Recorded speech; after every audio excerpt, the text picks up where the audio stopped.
ನೋಡಿ, ಇದು ನಮ್ಮ ಪಕ್ಕದ ಜಮೀನವರು ಮರ ಕಟ್ ಮಾಡಿಸ್ಕೊಂಡಿದ್ದಾರೆ. ನಮ್ಮ ಜಮೀನು ಪಕ್ಕದಲ್ಲಿ ಇದ್ದಿದ್ದು ಅವರ ಸಂಪು ಒಳಗಡೆನೇ ಇತ್ತು. ಯಾವ ರೀತಿ ನಮ್ಮ ತಂತಿಗೆ ಹತ್ತಿರದಲ್ಲೇ ಇತ್ತು ನೋಡ್ಬೋದು. ತಂತಿನೂ ಕೂಡ ನಾವು ಸ್ವಲ್ಪ ಕ್ರಾಸ್ ಮಾಡಿ ಹಾಕ್ಕೊಂಡಿದ್ದೀವಿ. ಅಲ್ಲಿ ಮುಂದ್ಗಡೆ ಕಲ್ಲು ಕಂಬ ಬೆಂಡಾಗಿರೋದು ಕೂಡ ಅಲ್ಲೂ ಒಂದು ಮರ ಇತ್ತು.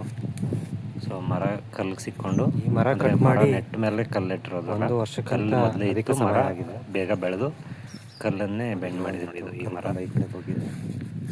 ಸೊ ನಾವಿಲ್ಲಿ ಅವರ ಯಾವುದೇ ತಂಟ ತಕರಾರಿಗೆ ಹೋಗಲಿಲ್ಲ. ಅವರ ಜಾಗದಲ್ಲಿದೆ, ಅವ್ರ ಮರ ಏನೋ ಅಲ್ಪ ಸ್ವಲ್ಪ ಈ ಕಡೆ ಬಂದಿದೆ, ಆಯಿತು, ನಮಗೂ ಅದಕ್ಕೂ ಸಂಬಂಧ ಇಲ್ಲ ಅಂಥೇಳಿ ನಾವು ನಮ್ಮಷ್ಟಕ್ಕೆ ನಾವು ಇದ್ಕೊಂಡ್ವಿ. ಅವ್ರ ಮರ ತರಿಸಿದ್ರು, ಆಗಿದೆ, 1 ವರ್ಷದ ನಂತರ ಆಗಿದೆ. ಇದು ಇಲ್ಲೂ ಒಂದಿತ್ತು, ಇಲ್ಲೊಂದು ಕಲ್ಕಂಬ ಮುರಿದೇ ಬಿಟ್ಟರು, ಮರ ಬೀಳ್ತು ಮೇಲ್ಗಡೆ. ನೋಡಿ ಇಲ್ಲಿ ಪೂರ್ತಿ ಮರ ತರಿಬೇಕಾದ್ರೆ 1-2 ಕಲ್ಕಂಬನೂ ಮುರಿದಾಕಿದ್ದಾರೆ. ಅದನ್ನು ಅವರೇ ರಿಪೇರಿ ಮಾಡಿಸ್ಕೊಡೋದಾಗ ಒಪ್ಕೊಂಡಿದ್ದಾರೆ.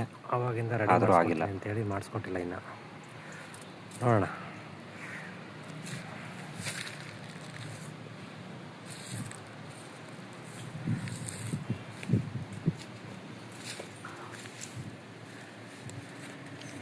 ಸುಮಾರು 5 ಮರಗಳಿತ್ತು ಅನಿಸುತ್ತೆ.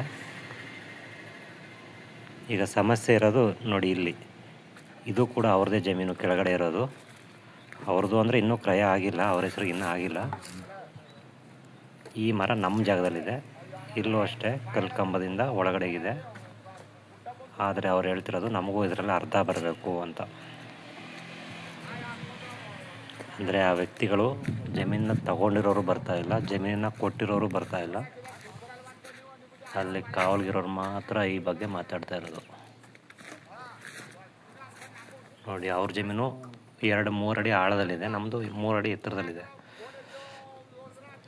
ಕಲ್ಲು ಕಂಬದಿಂದ ಒಳಗಡೆಗೆ ಇದೆ. ಸಂಪ್ಲಿದನ್ನ ತರ್ಕೊಂಡಿನಿ, ನಿಮಗೆ ಬರ್ತಾ ಇದ್ದು ನೀವು ಹಂಚಿರೋದು 4 ಜನ ಕೇಳಿ, ನಾನು ನೀವು ಕುತ್ಕೊಂಡು ಆಡೋದು ಬ್ಯಾಡಿ ಆಯ್ತಾ. ನಿಮ್ಮ ಸಾವುಕಾರರು ಬತ್ತಿಲ್ಲ.